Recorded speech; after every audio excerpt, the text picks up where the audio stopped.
எல்லாருக்கும் வணக்கம். இன்றைக்கி நான் பழமையின் பெருமைன்ற டாப்பிக்கில் வினைல் ரெக்கார்ட் பிளேயரை பற்றி தான் சொல்ல போகிறேன்.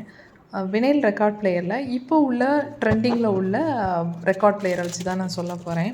நான் இப்போது உங்ககிட்ட காமிக்க போகிறது Bush classic turntable recorder. இதை யூகேல வாங்கினது. நான் யூஸ் பண்ணவும் இல்லை, ஓப்பன் பண்ணியும் பார்க்கல. இப்போ தான் ஃபஸ்ட்டு நான் ஓப்பன் பண்ணி இந்த ரெக்கார்ட் பிளேயர் எப்படி ஒர்க் ஆகுன்றத வீடியோ எடுத்துகிட்டே உங்களுக்கு காமிக்கிறேன். இதில் ஃபஸ்ட்டு அந்த வினைல் ரெக்கார்டர் அந்த கேசட் இருக்குதுல்ல, அதை வைக்கிறதுக்கு ஒரு பெரிய ஹோல்டர் ஒன்று கொடுத்துருக்குறாங்க. அதுக்கப்புறம் இந்த வினைல் ரெக்கார்டுக்கு மேலே வைக்கக்கூடிய அந்த ஸ்டிக்கு, அப்புறம் சிடியை ரன் பண்ணும்போது உள்ள அந்த லென்ஸு, அப்புறம் பவர் கேபிள் அடாப்டரும், அதுக்கப்புறம் நம்ம ஸ்பீக்கர்ஸ் ஏதாச்சும் கனெக்ட் பண்ணால் அதுக்குள்ளே பின்னும் கொடுத்துருக்காங்க. அதுவுமே எல்லாமே அந்த ப்ரீஃப் கேஸ்க்குள்ளே தான் செட் பண்ணி வச்சுருக்குறாங்க. இது யூகே பேஸ்டு டிவைஸுன்றதுனால நம்ம பின்க்கும் யூகே பின்க்கும் கொஞ்சம் வித்தியாசம் இருக்கும். அதனால நான் அதுக்குள்ளே அடாப்டர் வாங்கி ப்ளக்கில் மாட்டி நான் இப்போ ஃபஸ்ட்டு ஆன் பண்ணி பார்க்க போகிறேன். அப்புறம் அந்த ப்ரீஃப் கேஸில் என்ன கொடுத்துருக்காங்கன்னா வால்யூம் ரைஸ் பட்டனும் கொடுத்துருக்குறாங்க. அதுலேயே தான் ஆன் ஆஃப் பட்டனும் இருக்குது. அப்புறம் ஹெட்ஃபோன்ஸ் மாட்டியும் இதில் நம்ம பாட்டு கேட்டுக்கலாம். அப்புறம் ஸ்பீட் கண்ட்ரோலுக்கும் கொடுத்துருக்குறாங்க. அப்புறம் பாட்டெல்லாம் கேட்டு முடிச்சுட்டு நம்ம ஊருக்கு ஒரு சூட்கேஸ் தூக்கிட்டு போவோம்ல, அந்த காலத்து சூட்கேஸ், அந்த மாதிரி அந்த சூட்கேஸ் தூக்கிட்டு போகிற மாதிரி ஈஸி டு கேரியாவு தான் இருந்தது. ரொம்ப அழகாக இருக்குது. அதோட டெமோ தான் இனிமேல் நான் காமிக்க போகிறேன். என்கிட்ட ஒரு வினைல் ரெக்கார்டர் இருக்குது. அது 1950s உள்ள ரெக்கார்டர். இதில் இந்த ஆலயமணின்ற ஒரு பழைய படத்தில் உள்ள பாட்டு தான் டபுள் சைடடாக இருந்தது. ஃபஸ்ட்டு ரன் பண்ணி பார்க்கலாம். அந்த வினைல் ரெக்கார்டரை ஃபஸ்ட்டு அந்த இடத்துல வச்சுட்டு ஸ்டிக்கை தூக்கி மேலே வச்சுட்டு ரன் பண்ணி பார்க்கலாம். அந்த ஸ்டிக்லேயுமே அந்த பென் நிப் மாதிரி இருக்குது, அது உடஞ்சிடக்கூடாதுன்னு அதையும் கவர் பண்ணி வச்சுருக்குறாங்க. ஃபஸ்ட்டு சைடு ஒர்க் ஆகலைன்னு சொல்லிட்டு மறுபடியும் அந்த வினைல் ரெக்கார்டை டபுள் சைடுன்றதுனால மறுபடியும் அடுத்த சைடும் திருப்பி போட்டு நான் ப்ளே பண்ணி பார்க்குறேன். என்னடா இது 2 பக்கமும் சுற்றிக்கிட்டே இருக்குதே, பாட்டு ஒன்றும் கேட்க மாட்டேங்குதே அப்படின்னு பார்த்தா தான் பக்கத்தில் அதை ஆன் பண்ணுறது, அதாவது ஸ்டிக்கு கம்ப்ளீட்டாக அந்த சிடி மேலே படுறதுக்காக ஒரு பட்டன் மாதிரி ஒன்று கொடுத்துருக்குறாங்க. அதை ஆன் பண்ணதுக்கப்புறம் தான் ஏதோ சம்திங் கேட்குது. வாய்ஸ் எதுவுமே கிளியராகல. ஐயோ இது ஒர்க் ஆகாது போல் அப்படின்னு நான் நினச்சேன்.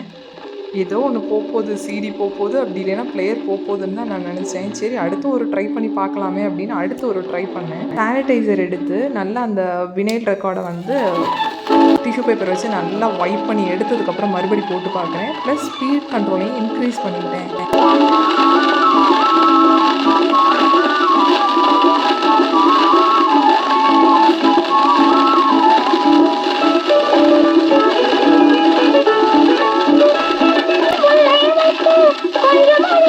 சரி ஓகே, ஏதோ கொஞ்சம் ஒர்க் ஆகுது, பட் ஆனால் கொஞ்சம் இறைச்சல் இருக்குதுன்னு சொல்லிட்டு ஒரு 2 மினிட்ஸ்க்கு அந்த பாட்டை ஓட்டி விட்டுட்டு இருக்கும்போதே திடீர்னு ஸ்ட்ரக் ஆக ஆரம்பிச்சிருச்சு.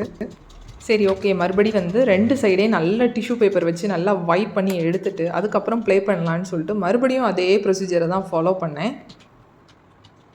அப்புறம் மெயினாக உங்ககிட்ட அந்த ஸ்டிக்கில் உள்ள அந்த பின் எப்படி இருக்குன்றதை தான் காமிக்கணும்னு நினச்சேன். இதுக்கு இன்னொரு ஸ்பேரும் கொடுத்துருந்தாங்க.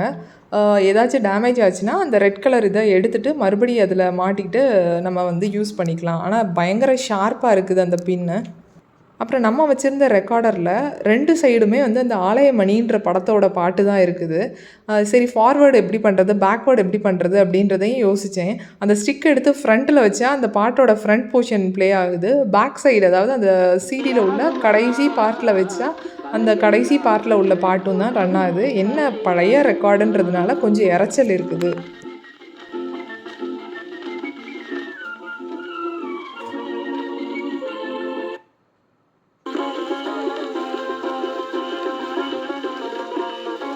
என்கிட்ட இந்த ஒரே ஒரு ரெக்கார்டர் தான் இருந்துச்சு.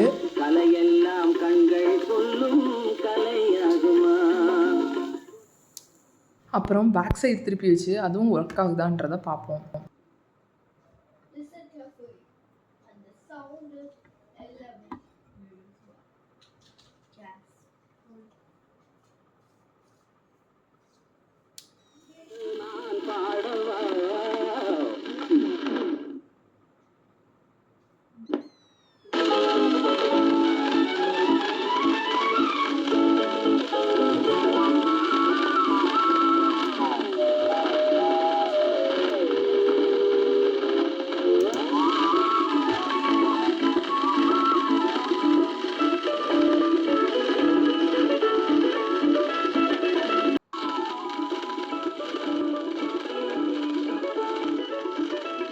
இந்த ரெக்கார்ட் வந்து 1950ஸ்லேருந்து 1980s வரைக்கும் ரொம்ப பிரபலமாகவே இருந்தது. அதுக்கப்புறம் இந்த ரெக்கார்டை ரீப்ளேஸ் பண்ணுறதுக்கு வந்தது தான் சிடி.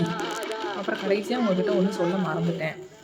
அந்த ஸ்டிக்கை அங்கங்கே தூக்கி வைக்கிறோமே, சப்போஸ் க்ளோஸ் பண்ணும்போது இப்படி இருந்ததுன்னா வந்து உடஞ்சி போயிருமே ஸ்டிக் அப்படின்னு நான் யோசிச்சுட்டு இருக்கும்போது தான் அந்த ஸ்டிக் ஹோல்டரில் வந்து அதுலேயுமே ஒரு குட்டி லாக் கொடுத்துருந்தாங்க. ஸ்டிக் வந்து எங்கேயுமே மூவ் ஆகாமல் அப்படியே இருந்துச்சு.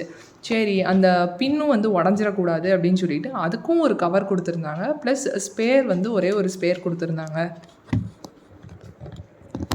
எப்போவுமே அந்த ஸ்டிக்கை கடைசி க்ளோஸ் பண்ணி வைக்கும்போது இந்த கவர் போட்டு வச்சா தான் வந்து அந்த பின்னுக்கும் சேஃபு. ரெக்கார்டில் உள்ள பாட்டை ப்ளே பண்ணும்போதும் நல்ல கண்டிஷனில் ஒர்க் ஆகும். இப்போ அந்த ஸ்டிக்கில் உள்ள பின்னு தான் நான் காமிக்கிறேன். எவ்வளோ குட்டியாக ஷார்ப்பாக இருக்குதுன்னு பாருங்கள். இது லைட்டாக ஸ்க்ராட்ச் ஆச்சுனாலும் வாய்ப்பே இல்லை, பாடாது. இதை ஹேண்டில் பண்ணும்போது கொஞ்சம் ஜாக்கிரதையாக தான் ஹேண்டில் பண்ணணும். சரி, ஓகே, இப்போ பாட்டெல்லாம் கேட்டு முடிச்சாச்சுன்ட்டு அந்த பின்னெல்லாம் கவர் போட்டு அந்த ஸ்டிக் ஹோல்டரில் வச்சு லாக் போட்டு வச்சாச்சு. இந்த வினைல் ரெக்கார்டு வந்து கொலிம்பியான்றவங்க தயாரித்தது. அந்த ரெக்கார்ட்லேயுமே வந்து மேலே கொலிம்பியான்னு எழுதியிருக்குது. இந்த வினைல் ரெக்கார்ட் ரொம்பவே நல்லா இருந்துச்சு. இந்த மாதிரி ரெக்கார்ட் வேறு எங்கே வாங்கலாம் அப்படின்ற டீட்டெயில்ஸ் உங்கள் யாருக்கும் தெரிஞ்சால் கமெண்ட் செக்ஷனில் கமெண்ட் பண்ணுங்கள்.